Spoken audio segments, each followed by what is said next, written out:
Okay, so we're going to start with the home team in Barcelona. It was really interesting, I think, having a look at how Koeman has tried to set up his team to take advantage of what strengths it does have. Obviously, it didn't succeed this game, and Bayern Munich probably should have scored a lot more, but there were some positive things. There were a couple of players that came on that definitely gave it their all, and a little bit over-eager, maybe one would say, in how they tried to show that with, pushes and shoves or whatever on the Bayern Munich players. At this point, the game was basically done. It was 2-0 already. At least they came on and tried to play for pride. Okay, so with that, we're going to talk about how Barcelona tried to attack. So typically they set up, as shown, in a 3-1-5-1.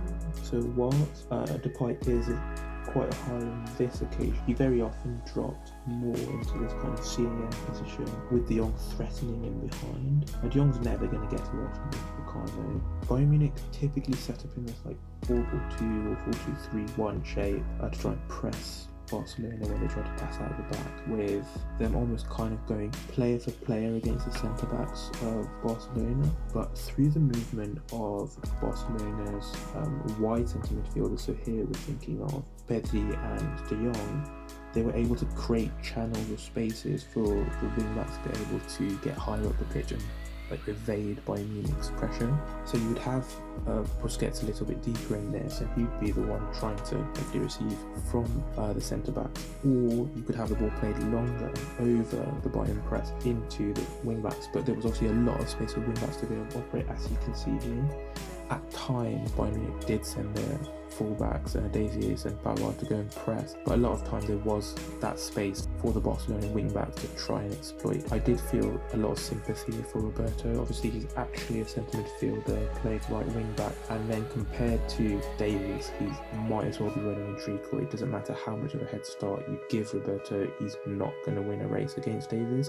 So that was basically a dead end for Barcelona throughout most of the game, but they got a lot more joy out of Jordi Alba's side. So to try and help Busquets and slightly disrupt the Bayern Munich press, you would have the like of Pedri or De Jong dropping from that slightly higher midfield line to drop in line with Busquets and provide another option for the centre-backs to pass to. They were typically tracked, whether that was by Goretzka or Kimmich, but again, the key thing for Barcelona in all of this was, can we get the ball out to the wing-backs? In this scenario, you see just how much space Roberto has, as well as also Jordi Alba on the left-hand side. Also, as a recurring pattern, you're constantly seeing Depay dropping a little bit deeper to try and link play. Emphasis on the word try. So on this occasion, Barcelona have actually varied how they built out of the back. So we mentioned initially that 3-1 with Busquets as the deepest centre midfielder, and then him supported periodically by movements of Pedri or De Jong to try and create space, mostly on the left-hand side for Barcelona, to be able to escape. But they also set up in this 2-3 shape that we see here, where you have Araujo move to more of like a right back position. That does allow Roberto to push higher up on the right hand side, but it also pulls Bayern Munich higher up the pitch on their right hand side, Barcelona's left hand side, so where Barcelona are potentially getting the most joy. So in this scenario, Bayern Munich are still trying to press in their 4-2-3-1. You're going to have Muller picking up Sergio Busquets, and then the wide midfielders in Sané and Musiala starting a little bit deeper, and then whichever side that the ball is played to for Barcelona, that corresponding side's wide midfielder will rush towards the centre back and try and funnel the ball out towards the fullback in this shape. Obviously there's no real fullbacks at this point for Barcelona.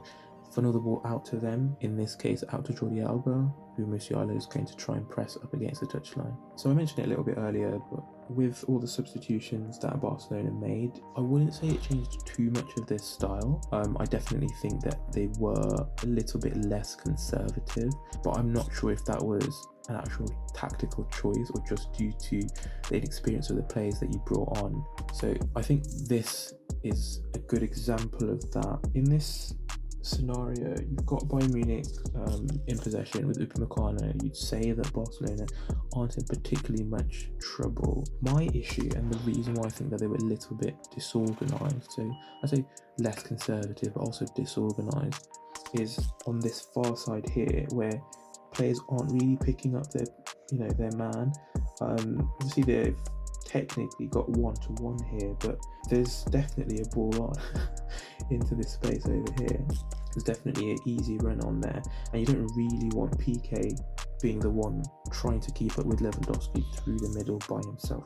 It would be good there to have Araujo, who has, you know, the pace to be able to at least keep up with Lewandowski better than PK will. And this kind of persisted a little bit after the substitutions that Ronald Koeman made. Later on in the game, they did move to a back four, and at times you would have De Jong drop between the two centre-backs, at this point being PK and Araujo, and they would then obviously be able to split and almost play as if they had wing back. It did look like they moved to a 4-3-3 instead, but there was a lot of disorganisation. I wasn't sure 100%. It looked like a 4-3-3 at times. They pressed in seemingly a 3-4-3, which is why I then wasn't entirely sure. Is it a 4-3-3 or is it actually a 5-3-2?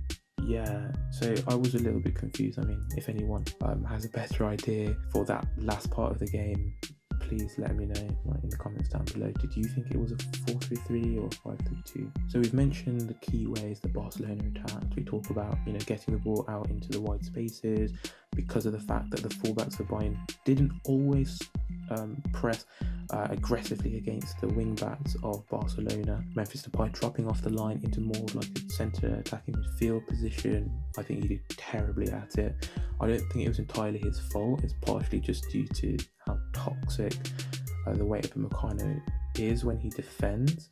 He's just quick, he's strong, he's intelligent, and given that Memphis Depay's attacking partner and De Jong can't really stretch the pitch, it makes it really, really easy for Bayern Munich's defenders to be able to just kind of pick Memphis Depay's pocket again and again and again.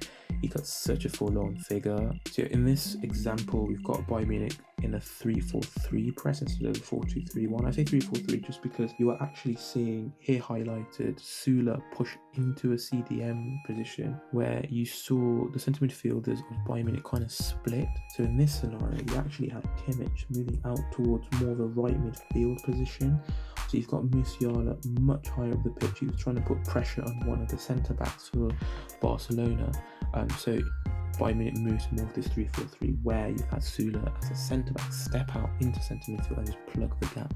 Of course, this is Bayern Munich, so they pressed on loss of possession, and that was also really toxic for the reason I mentioned, with you having Upamecano as well as Süle and Pavard and Davies. They have these qualities that make them extremely difficult, obviously with the rest of the team pressing too, but it makes it extremely difficult to be able to play in behind them. Davies and Upamecano are rapid, really intelligent, really good at reading the game, because of what the attacking team want to do. Davies almost is similar to Kyle Walker at Manchester City, where he's basically impassable, so that left hand side is just fully locked down, making it so that only the right hand side really needs to be defended. Upamecano is there, and you often saw them taking up these kind of counter pressing positions, so even when they did lose the ball, they were immediately restricting the space that Barcelona had to try and escape their press and be able to get onto a counter attack.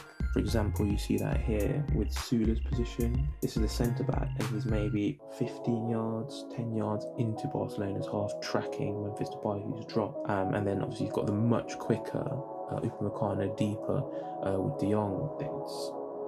They're literally suffocating Barcelona here. Of course, eventually the pressure tells and Bayern Munich are able to win the ball back. Against any back five, you typically want to try and counter-attack when you win possession.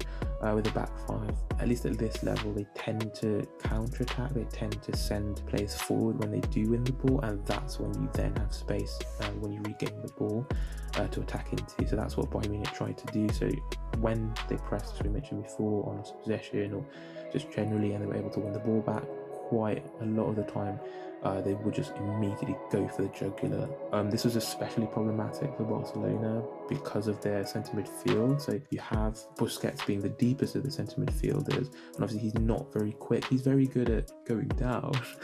He's quick at going down, but generally speaking, he's not very quick. So he doesn't really provide you a great screen against counter-attacks, often having to rely on the dark arts to try and pull an attacking player down. And then because you have Pedri and De Jong higher up the pitch, they will really struggle to be able to recover against as quick a team as Bayern Munich, and I'd say especially on Pedri's side, just because Pedri was involved in not just dropping from a high position to try and pull the Bayern Munich fullback out of position and deeper into the Barcelona half, but also then he was tasked with sometimes running out into that channel.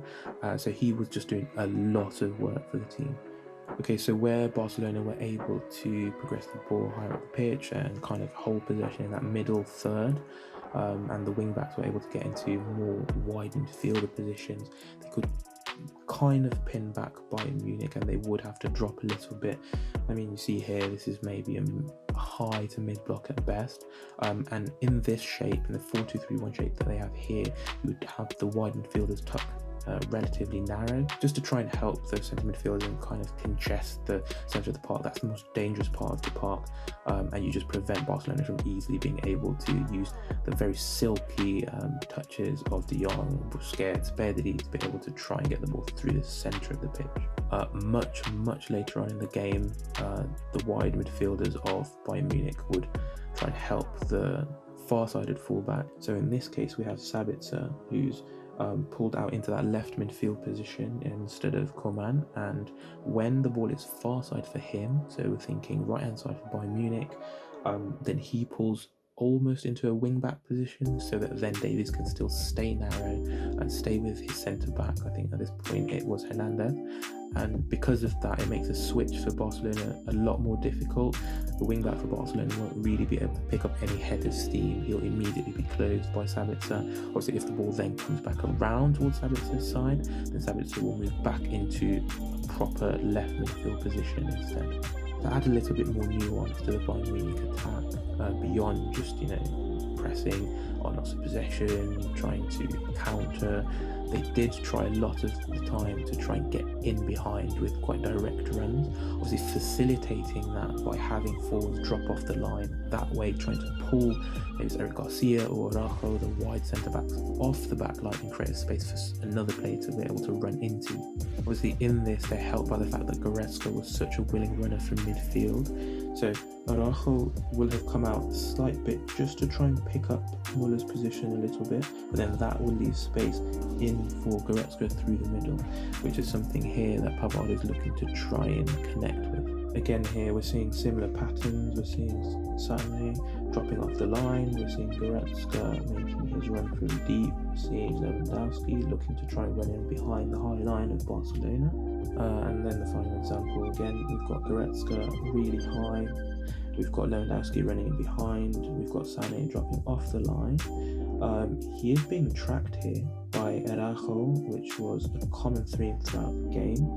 Okay, so often in this game, Barcelona were trying to defend in their 5-3-2 shape. They struggled, really struggled to be able to press Bayern when they played from the goalkeeper. They did try, but they just did not have the legs to be able to kind of keep up with the runners that Bayern Munich had from deeper position, whether that's Goretzka or Kimmich, etc. So Bayern Munich were able to just kind of pass around the back and just kind of pull apart Barcelona's press, despite the fact that they've got their centre midfielders in Busquets and Pedri, De Jong, as well as their wing backs trying to press a little bit higher. So against Barcelona's 5-3-2, another tool that Bayern Munich tried to utilise was having your wide midfielders in Sané and Musiala, sometimes tucking narrow, but then also having supporting runs, especially from Davies, sometimes from Pavard, but Pavard seemed a lot more conservative. Barcelona's 5-3-2 could at times move to a 4-4-2 just based on where Bayern Munich were passing the ball. So if Barcelona were able to anticipate where the ball was going to go, you'd have one of the wing backs move into more of a wide midfield position. So in this scenario, we see that with Sergio Roberto, who's meant to be the right wing back, but is able to move out into more of a right wing position, with Araujo picking up Sané instead. They're able to anticipate that potentially the ball should come to this side, because earlier in the move, Pavard actually was the one who started it with the pass into Goretzka. So thanks for watching. I'm not going to analyse any of the goals today. I'm going to try and keep it a little bit shorter. If you do like the goal analysis, please let me know in the comments down below. But if I can keep this to under 10 minutes or around 10 minutes, that's obviously the goal. So with that, we're out.